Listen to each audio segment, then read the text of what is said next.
Good afternoon guys, তোমরা সবাই কেমন আছো? আশা করছি সবাই খুব ভালো আছে। আজকে আমি দুটো কাটিং লাগাবো, একটা অ্যালমন্ড আর একটা গন্ধরাজ। তার জন্য আমি বালি, সাবফাঙ্গাসাইড, অ্যালোভেরা জেল নিয়ে নিয়েছি। এটা হচ্ছে গন্ধরাজ ফুলের ডাল।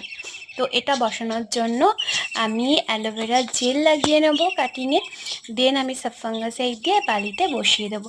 যেহেতু একাতে ভিডিও করছি তাই তোমাদের সাথে ভালোভাবে দেখাতে পারছি না। এটা আমি অ্যালোভেরাটা এতে লাগিয়ে নেবো। আমার লাগানো হয়ে গেছে।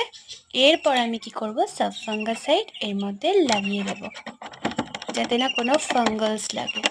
তো তোমরাও এটা করো, যারা করো তারা তো জানোই। তো দিয়ে আমি বালিতে বসিয়ে দেবো। এটা একটা বোতল কাটা, নিচে ছিদ্র করা আছে যাতে এক্সট্রা জলটা বেরিয়ে যায়।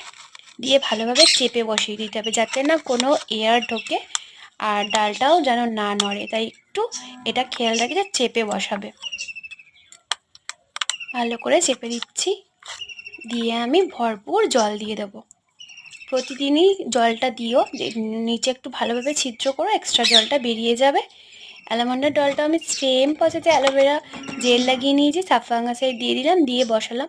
অ্যালমন্ডের ডালটা ভীষণই সরু, জানি না হবে কি না, তবে এখনও আরও সময় আছে। এখন গরমকাল, তারপর বর্ষাকাল আসছে, এটা না হলে নেক্সট আবার ট্রাই করব।